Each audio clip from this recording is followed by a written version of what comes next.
privacy is power. الخصوصية يا جماعة طلعت أهم حاجة في الحياة. الخصوصية مش ان انت تبقى خبيث وتداري وتخبي، بس الخصوصية بجد مش كل الناس لازم تبقى عارفة عنك كل حاجة. مش لازم كل الناس تبقى عارفة خطواتك وتحركاتك. في ناس موجودة كتير قوي عايزين يعرفوا عنك كل حاجة لمجرد بس ان هم عندهم فضول يعرفوا انت وصلت لفين، وبيبقوا فرحانين لو وقعت. وفي ناس بس تبقى عايزة تقلدك والسلام وتبقى كوبي منك، وبعد كده تقول لا ده هو اللي قلدني، ده هو اللي كان بيشوف انا بعمل ايه وبيعمل زيي. وفي ناس فعلا مش بتتمنى لك اي خير، وبل بتدعي كمان انك ما توصلش للحاجه اللي انت قلت ان انا هوصل لها او انا هعمل لها. privacy is power فعلا.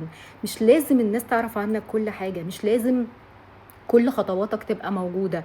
احنا السوشيال ميديا ناس كتير قوي، وبالذات على السوشيال ميديا ناس كتير قوي بتبقوا فاكرين ان هم عارفين عنهم كل حاجه.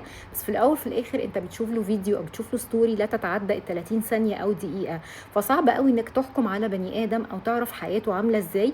وده عشانك انت، عشان انت لو حابب تعرف حاجه عن الشخص ده، لو كونت عنه فكره ثرو السوشيال ميديا، انت اللي بتظلم نفسك مش هما. او بقى الناس اللي في حياتك انت اصلا، يعني الناس السيركل القريبه، برضو انت مش عارف هم جواهم ايه من ناحيتك.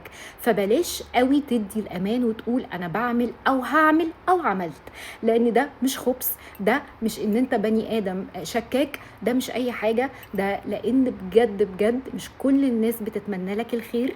فانفد بجلدك واللي انت بتعمله.